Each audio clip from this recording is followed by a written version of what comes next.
We've created 3 PHP files for our form process. It works just fine like this, but it's a far more common practice to route all 3 of these activities through a single PHP file. We can use conditionals and that one file to execute the code for each activity in a different circumstance. Let's make some more changes to suggest.php. Right now, this file only displays the suggest form. Let's modify it to handle the form submission as well using the code from process.php. First, we need to change the action attribute on the form to suggest.php. Then the information will get sent back to this PHP file. In fact, this is the default behavior if you leave the action parameter blank or omit it altogether. Unless you specify otherwise, the form will automatically submit back to the same page. However, it's good practice to always define the action. We now need to set up this file to handle the form submission. We can move the code from process.php. Let's copy all of this code and paste it into the top of suggest.php. Once we've moved the code from process.php, it's safe to delete that file. Now we need to write a conditional around this code we just pasted. We only want it to execute when form values have been submitted. Remember when we set the method attribute on our form to post? On regular requests for our web page, the method is get. But with a submission from our suggest form, we have instead specified a method of post.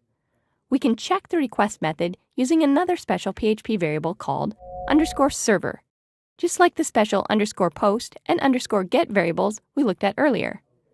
_server is an array with multiple elements in it. The element we want to check is called request method. So let's start. If _server request method equals post. Then we want to execute this code.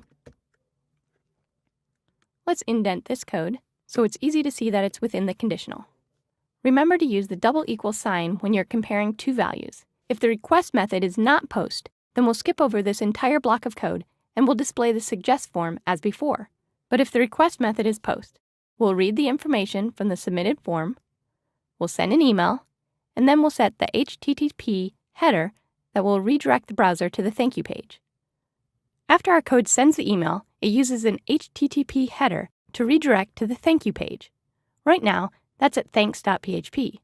We need instead to direct back to this page itself, suggest.php.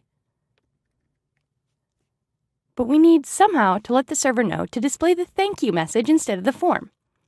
We can accomplish that using a get variable again.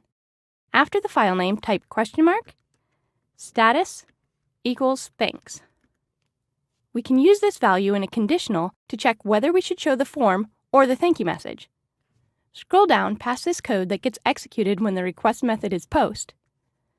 The page variables are set, the header is included, and our headline is displayed. We can leave all that the same, whether we show the form or the thank you message, but below that the code will be different. We can write a conditional here that checks the value of our get variable, status. If get status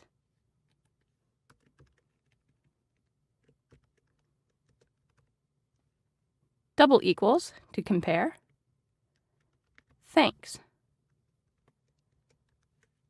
We also need to make sure that get status is set.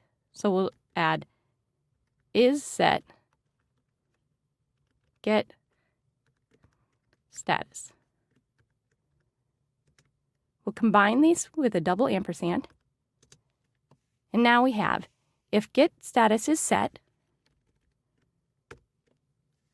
and if the get status equals thanks, then we're going to show a message. That message is over in our thanks page. Let's copy our message from here and paste it into suggest. We'll echo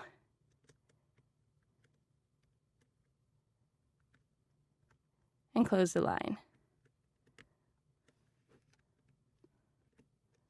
We'll close out our if statement, and our message is ready. That's all we need from our other thanks.php file, so we can go ahead and delete that now. When we show the thank you message, we don't need to show the form. We only need to show one or the other, not both. To accomplish this, we can add an else statement to our conditional. If the check in our conditional is true, then it executes the code in the if block. If it's not true, then it executes the code in the else block. Let's put our form in the else block for this conditional. We'll add an else and open it here. Here's our form, and we're going to close our else block below our form. Let's take a look at the whole process in the browser. We'll refresh our page, fill in our form, and hit submit.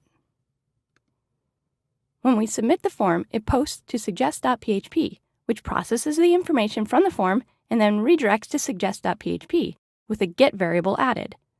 With this variable in place, the page displays the thank you message instead of the form. We still need to send the email, which we'll do a little later on, but we have everything else in place to handle information submitted through our contact form.